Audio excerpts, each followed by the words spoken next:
any money for your senior centers and for all of those support nets that you desperately need. You need to invest that in the people, starting all the way at universal pre-K into higher ed, and make it happen for people. Give people pathways, give people opportunity, make sure we're shoring up our vocational So realistically, given the present state of affairs, are Ohio's best days ahead of it or behind it? Definitely ahead of us. You just need some leadership, that somebody that's going to step up and work with others and try to get things done for people. And remember that you're a public official, you're an elected official, because people need you to be down there to work together and not just go down there and fight about a bunch of BS. You are the perhaps the least known and arguably the least experienced and the youngest of all the candidates on the Democratic side here. You're running against candidates who are 58, Mr. Cordray 70, Mr. O'Neill 71, Mr. Kucinich. I know you're spending a lot of time on college campuses. Is age a relevant issue in this race?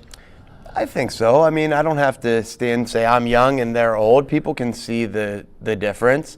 But I have the experience necessary in order to lead the state. I've been in the Senate for 10 years. I was a minority leader for the past 3. I'm a workers' comp lawyer from Youngstown that has represented injured workers. I know how to talk to people, I know how to treat people, and I know how to work together and get things done. And when I have to fight, I will. And I've shown that in the Senate over the past decade. Okay, so Republicans have won 6 of the last 7 races for governor. Yep. Does that mean Ohio is no longer a swing state? Hopefully we can swing it this year, and with a new leader, I think it can be done. The problem is Democrats have been rolling out the same old candidates with the same old talking points, and we need somebody different. We need a Democrat that can relate to people and talk to people about issues that are important to them. Young people, older people, people that work in factories, professionals, whatever it might be, we need somebody that can boil this stuff down to the bare bones and talk to people in a way that impacts them. Critics say Ohio's legislature spends a lot of time on issues like gun regulations or deregulation, as the case may be, on personal behavior issues, and on whether or not there should be a state dog. If you were governor, could you do anything to make the legislature spend more time on important issues like health care, education? And also, how would you deal with the Republican control of the legislature? What could you do to make the legislature more productive? Look, if you have balance, it becomes more productive. Right now, you have a Republican governor, Republicans in charge of the House and the Senate, so they cook this stuff up in the back room. They say, look, we're going to roll this out. Pass the Senate, pass the House, Kasich signs it, it's law. If you have balance, if you have a Democratic governor, even if both houses are still controlled by Republicans, you have to work together. That way, from the governor's office, you're pushing legislation through legislators when it comes to job creation, when it comes to health care, when it comes to education. You're not pushing this stuff that is all about abortion and guns and all of these social issues that they've been driving through the General Assembly since I've been down there. So as governor, do you think you could exert some influence to change the balance and change the priorities? Absolutely. And I work with Republicans all the time. I have 2 bills that are being co-sponsored right now with Republicans. One about water quality, investing hundreds of millions of dollars into clean water initiatives across the lake and down the river, and another one to expand broadband to everybody. Those are issues that are important to every Ohioan, and I'm working with Republicans in order to get it done, and I'm in the super minority right now. Donald Trump, President Trump, got lots and lots of votes from people that you represent. He has been in office about 15 months now. Right. Do you think the state of Ohio and its residents are better off or worse off because of things that he has done or not done in the limited time he's been in office, and why do you feel the way you do? Trump has done nothing for the everyday Ohioan. He came into Youngstown and got up on top of his limousine and got his bullhorn out at the Canfield Fair and said, we're going to put all of you back to work. See those industrial brownfields? We're going to clean those up. We're going to knock them down. We're going to rebuild our roads. We're going to put you back to work. I haven't seen it in my community, and a lot of people are frustrated that he went for the tax cuts first rather than that infrastructure rebuild. And then after he said he was going to rebuild the infrastructure, he said only 25% was going to come from the federal government. That's not $1 trillion rebuild. And so I think think there is some buyer's remorse, but I don't go into things and say, look, Trump is this and Trump is that. He's the president of the United States, and as governor, I would work with him where I could and fight with him where I had to. That's the way you get stuff done. But yeah, Trump crossover country is my backyard, but those people are coming back to vote for me because they want something real, and they want something good, and they want somebody that understands them. Your part of the state used to be a steel-making powerhouse. Right. Do you agree with the president's tariffs on steel and aluminum? Do you think they'll create more jobs in those industries? Or do you think that there'll be more jobs lost in other industries that use those metals in their products, and that perhaps we'll all wind up paying more for products we import as a result of a trade war? Are you for the tariffs or against them?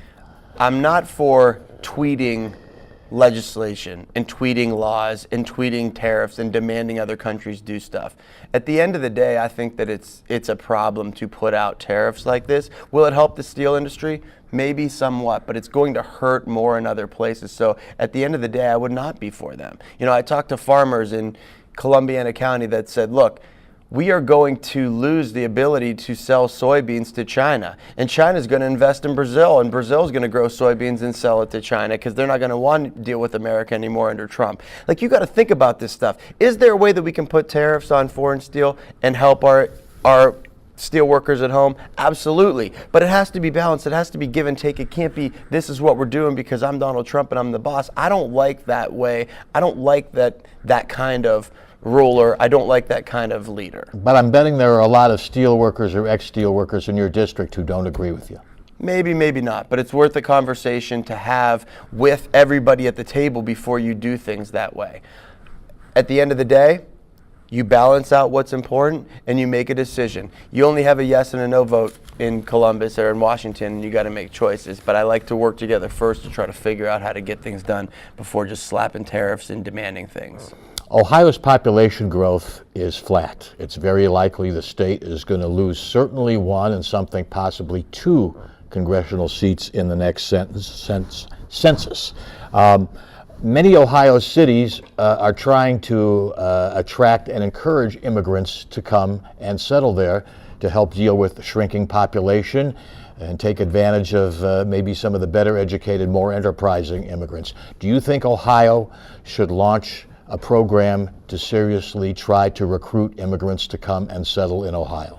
I think that there's a lot of young people that are here that are dreamers that grow up just like most of us, right? And they're just trying to have good opportunities. They want good jobs. They want to raise a family. They went to Ohio schools. And so to recruit people from all over the world is a good thing. We need that diversity and balance in the state of Ohio. There's a lot of cities like Youngstown where when people come from all over the world, they really bring value.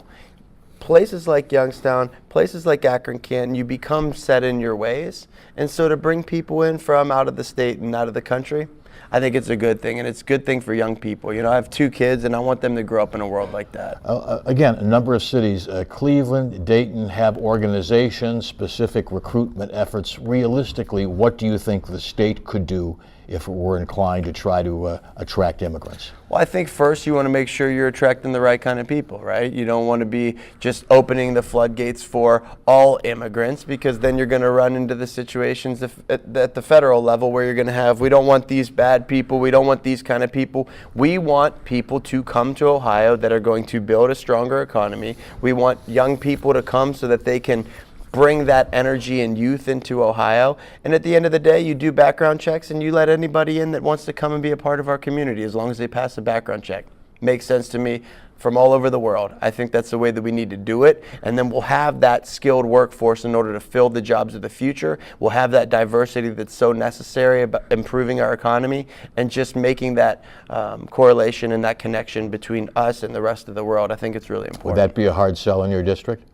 Maybe, maybe not. I mean, again, people want to see new faces. They want to see people coming in with different perspectives.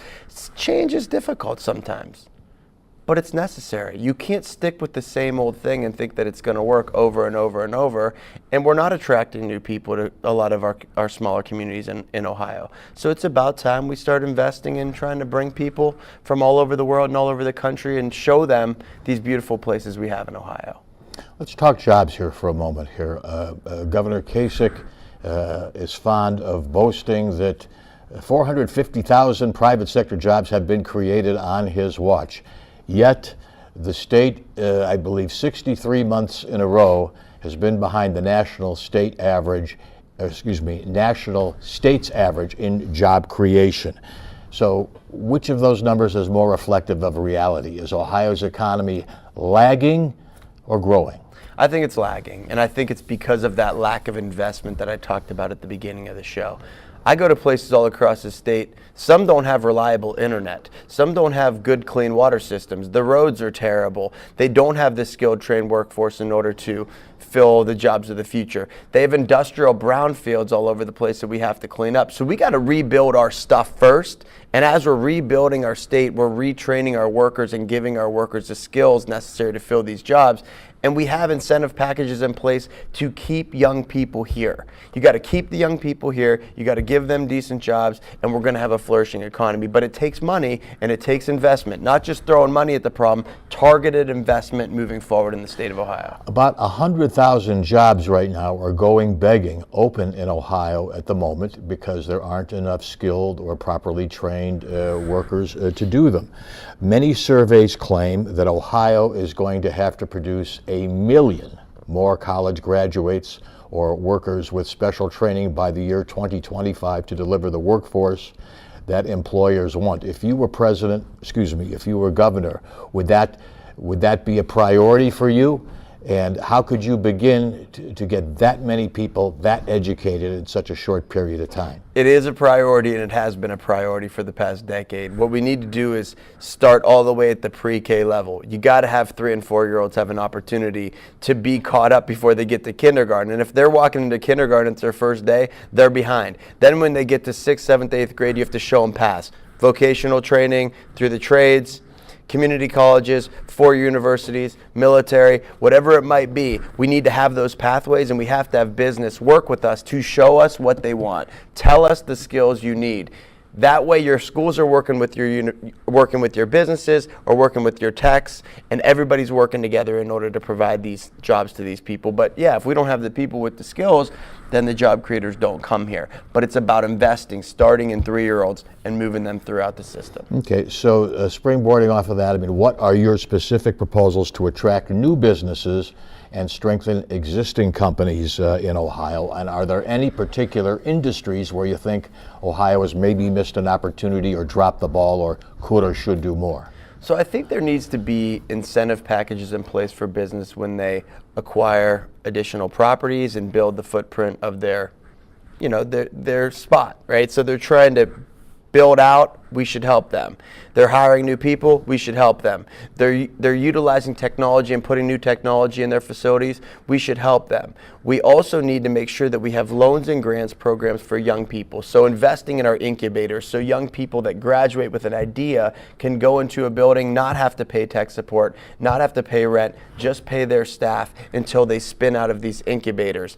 And then have that seed money for them to be able to start. I'm not talking about giving it away, millions and billions of dollars, but sometimes it's just that little nudge to get somebody from point A to point B, and then making sure that we have a tax code that is friendly to business, but not just throwing away tax cuts to everybody. Would Governor Kasich's Jobs Ohio approach to things and organization be part of your job creation plan, or would you discontinue that? Yeah, I don't think it's effective. I think that the way that he shielded a lot of those taxpayer dollars is frustrating, and there's not a good pathway for a legislator like me to try to get a business owner to the state. Under Strickland, there was a Department of Development. There was a guy in the Mahoning Valley in eastern Ohio that I would call if a business owner had a problem. He would come to the facility and we could address the problem.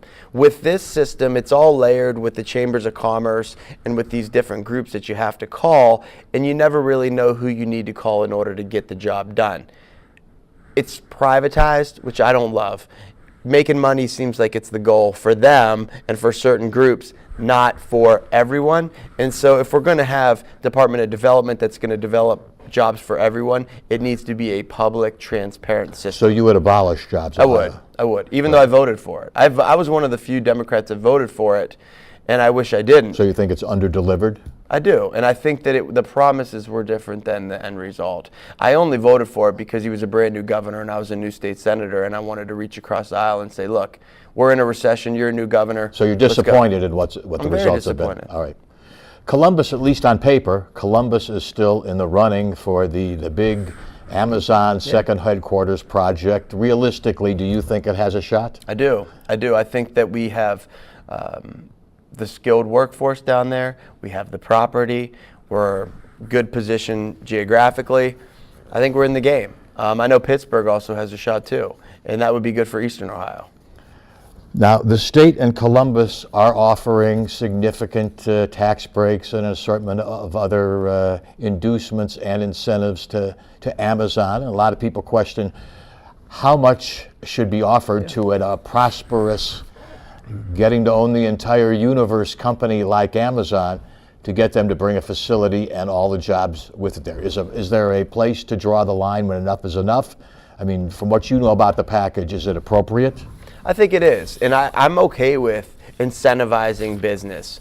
I just don't like when you give all these tax cuts back for nothing and hope and pray that they do something. Like with this LLC loophole, you're giving all this money back to professional LLCs, right? So you're giving all these people this ability not to pay state tax, but they're not doing anything in return. They're just pocketing it and putting their savings account in their 401k. If you're incentivizing business and you're incentivizing jobs and you can see the proof is in the pudding, how many jobs they're bringing, and now we're putting our people to work and people are living better lifestyles, higher quality of life, I'm for it. I just don't like these tax giveaways that we've been doing every single year since I've been in the General Assembly.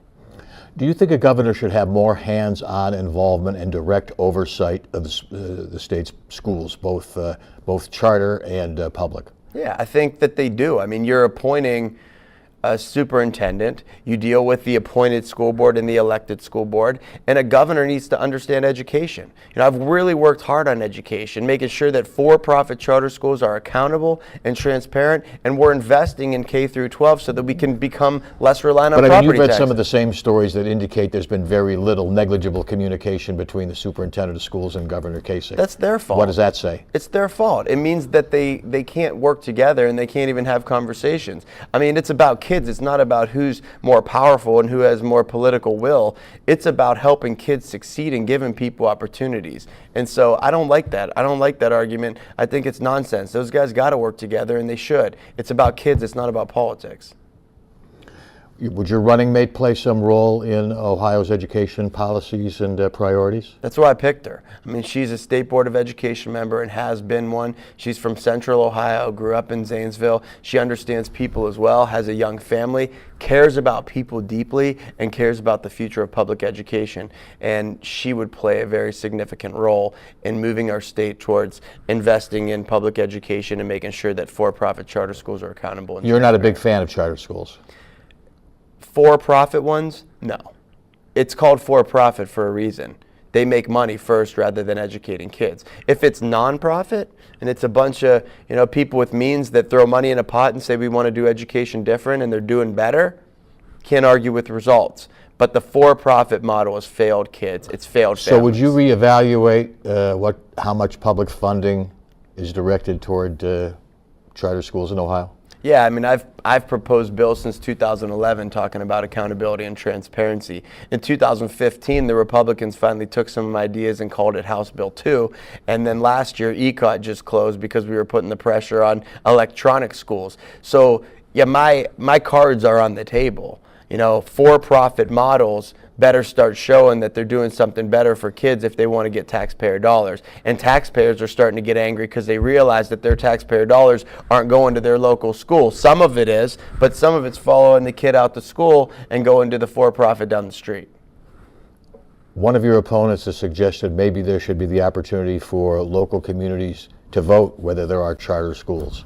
Yeah, I don't know if that's constitutional. I mean, I've seen Dennis make a lot of promises to different groups as we travel the state. That's one that he often talks about, but he hasn't explained how or when he can do that. How to make that happen. The opioid epidemic has hit Ohio as hard as any state.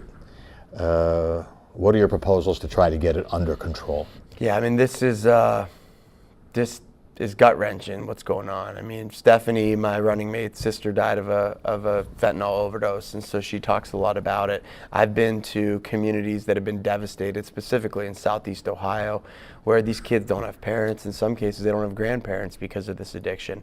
I've proposed legislation that I would move forward as governor to allocate 10% of the rainy day fund to invest in education for kids, police on the ground, and a true rehabilitation system, not just 30 days and clean, but wraparound services for folks, transitional housing, job retraining, reconnecting families. So doing the math, 10% of the rainy day fund, which is $2 billion, is what, 200 million?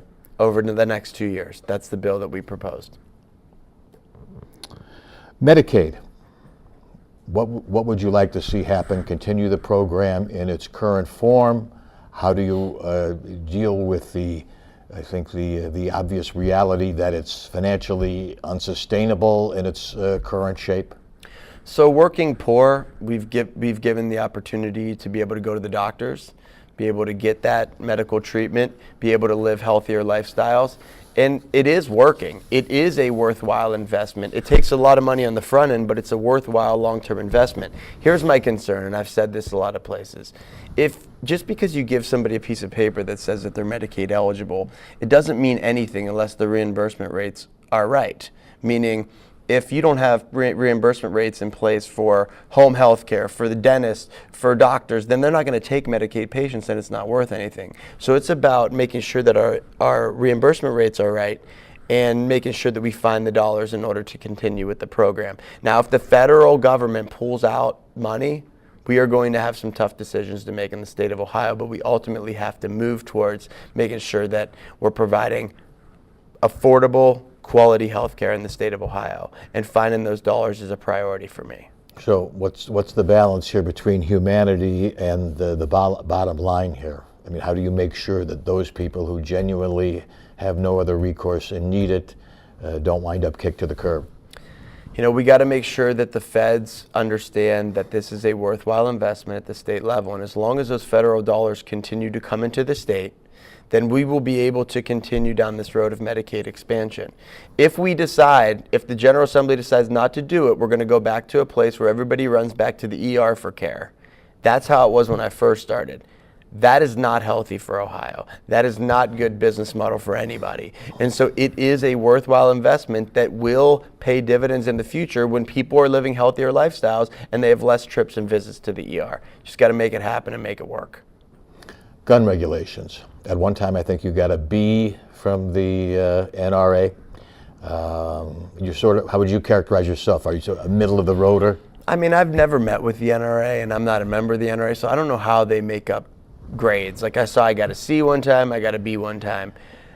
I can only guess that that's because of some concealed carry votes that I had. I mean, if you're a law-abiding citizen and you want to carry a firearm, like I understand that. If you want to have a firearm to protect your family, I get it. You want to have rifles to hunt, got it. I don't like the fact that, people can buy all kinds of guns at gun shows without background checks. I don't like that we don't have red flag laws that can pull guns off dangerous people. I don't like the fact that we have military weapons that are available to everybody. So I think we have some gun laws that we can shore up. So a recent poll showed now a majority of Ohioans and a majority of people in both parties now would like to see a ban on further sales of military assault weapons. Do you favor that? I do. And I think that that's the way that we need to go in order to keep people safe. These young people are scared in school. We have a suicide rate that is increasing. We have domestic violence. We can't have people with these weapons. Unfortunately, some gun owners are going to say, you're going to take my rights away. We're not trying to take away rights. We're not trying to take away the Second Amendment rights. I explain that every single day I go out here, but there's got to be some limit. The question that I think people who are in support of that ban would ask is, what is the legitimate need of an ordinary citizen for a military weapon that's designed to kill a lot of people in a short time? That's it. What is? I mean, they say... You don't see one. No, I don't. And people will argue with me and say, well, they're fun to shoot. Well, that's not a legitimate need. Well, I need these to protect my family. I don't think you do. And so this is the conversation that we're having every day in the State House. But I've gone after some low-hanging fruit when it comes to background checks, red flag laws, making sure we have gun show loopholes tied up. I've rolled all of those bills out, and they're sitting in the General Assembly now. Hopefully we can move some of those. One of your opponents, Mr. Kucinich, is pushing cities to try to push the legislature to come up with a law that would let cities tailor their own individual gun regulations to their particular needs and circumstances. Right now, an Ohio law bans that, but the idea being that Cleveland and Columbus, the heart of the cities, is a lot different than Hancock and Warren counties. Should cities have the right to make their own gun laws? I think they should, and I know there's a constitutional issue, and there's some legal proceeding out there, precedent out there, but I think it makes sense. I like local control. I like local control of a lot of things because we do have a state that is different. Now, I understand there's federal law, there's state law, there's local law, and everything has to be paired, and there's more powerful levels. But at the end of the day, I think cities should have a right to make decisions. Their elected officials have the right to make decisions that are best for their people. Switching subjects, Ohio lawmakers are now looking at a proposal to completely ban abortion. No exception for mother's health issues, no exception for rape victims. If you became governor and that bill came across your desk, would you sign it? No, and I've voted against about 20 anti-choice bills. You know, I stand with women with their right to make decisions for their own bodies and their medical decisions. These guys continue to put these bills on the floor in the Senate and the House. It's unbelievable. I mean, every month we go through a bill, they get worse and worse, and they're all unconstitutional. It's a waste of time. It's a waste of taxpayer dollars. They're trying to shame women. They're trying to vilify Planned Parenthood and other organizations. But they're obviously hoping to get the issue in front of the Supreme Court again and maybe get a reversal of Roe v. Wade. No, they're going to lose again, but yeah, I get it. Are you in favor of legalizing recreational marijuana? A couple of your opponents are. So yes, I voted for medical marijuana first. I think we need to roll that out. I don't think that the General Assembly will vote for recreational marijuana as I see the members today, but there may be some opportunity for the people to bring something forward through a ballot initiative. And so I've read some language that may be coming out in the fall. I don't know if they'll have enough money and organization to get on it.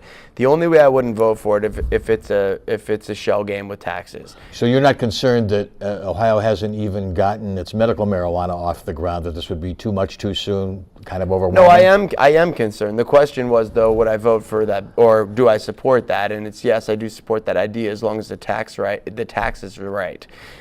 I think we could. You think this could be a big revenue source for the state? It'd be huge. And if you invested it in universal pre-K, or you invested it into a robust infrastructure upgrade, clean water initiatives, we could really rebuild. We can do a transportation overhaul. I mean, we can do a lot of things with the money. I would only be for it if there's a dedicated revenue stream to something meaningful and impactful in the state of Ohio, not just throwing it in the pot like the lottery and then never know where the money goes. I'm not for that. Okay. With the lottery, where they put it in the schools and they give it and they take it away. Shell game. People hate that. All right, 10 years ago, Ohio voters voted to put a lid on the interest rates for payday loans. Payday lenders have found ways to get around that and basically offer the same product with interest rates averaging more than 591% in some cases. Ohio lawmakers now are looking at different possibilities to fix it or not. Are you in favor of this particular measure that would put a cap on it? I believe it's House Bill 123 of 28%. Should a lid be clamped on payday lenders in Ohio? Absolutely. I mean, you're taking advantage of people that are desperate, and I see it all the time. And they put, facility up. They take your car. They take your car title. They give you these loans, and they hammer you on the back end. Hey, giving a loan at a reasonable rate. People need it. It's a business. I get it. But when it's just a all-out unfair ripoff, that shouldn't be allowed. Okay. And why has this been allowed to persist? It's politics. I mean, a lot of people, have been involved in this, and there's been ways that they've been able to wiggle. And I think the time's finally come. All right. A couple more quick questions. Should Ohio's anti-discrimination law be expanded to include sexual orientation and gender identity? Yes. I mean, we're all human beings in this world, and we should take care of one another, and we should recognize each other's differences and embrace them. Most of Ohio's 61 public transit systems desperately need money. Ohio is almost embarrassingly low in how much money it provides public transportation. I believe 62 cents per person, which has us in a neck-and-neck tie with rural South Dakota. With an older population that will be driving less and more millennials who aren't all that in love with riding in cars, does Ohio need to spend more money on public transportation? Yes, but we need to make sure that we do it in the right way. You can't just throw money at this problem. We have such a geographically diverse state, so buses in one city are good, vans in another are good, but a mode of transportation that is reliable for everyone is where we need to be. So the needs in Athens are different than the needs at Columbus, and we have to go county by county and invest in public transportation by the needs of the people. Okay, but obviously it's not a priority. Would you take money out of funding for highways, or where would you take money from? No, I mean, all you got to do is stop giving all this money back in tax cuts, and you have money to work with. I mean, we go $1.1 billion in just that LLC loophole per year. If we strip that out, we could pay for universal pre-K and public transportation in a minute. Tragic story that's been in the headlines lately, the terrible situation at the University Hospital's fertility clinic, which has brought to light the fact that these facilities are not governed, don't have any specific oversight. You have a proposal in that regard that you think is legitimate and not just opportunistic? Yeah, we've had town hall forums, and we've talked to families, I've talked to doctors, I've talked to scientists. We are gathering ideas still, but the ideas are this, they're pretty simple. Like if somebody breaks into your house and you have an alarm goes off, it goes to the police, and the police come and hopefully save you or help you or prevent the injury from occurring. In this particular situation, there's no rules. There's no laws. They're self-regulated. But if you have an alarm that's mandated with somebody on staff that can actually remedy the problem, if there is an emergency, that seems sensible. If people have multiple embryos, they should be stored in separate tanks. That seems sensible. There's a lot of things when it comes to nitrogen and the chemical components that keep this stuff cold. So should that be done by a government agency or some private entity that actually has power to impose regulations? Whatever. I mean, that's what the conversation is, but we need to do something. All right. Final question. One word, one phrase. Right now as we speak, Ohio's biggest problem is? Ohio's biggest problem, I would say, is jobs and opportunities. People do not have the opportunities in Ohio, and that's why they're leaving. We need to keep young people here, and we have to do it by investing in the future. All right, Senator Schiavoni, thank you very much for being here, and good luck on May 8th. Appreciate that. So we are out of time. Again, thanks to Senator Schiavoni for being here. Thanks to all our viewers. We hope this helps you decide on May 8th who to vote for. Our next interview will be Thursday, April 5th at 10:30 a.m. when we will hear from Lieutenant Governor Mary Taylor, one of the Republican candidates for governor. Thanks for watching. Have a good day.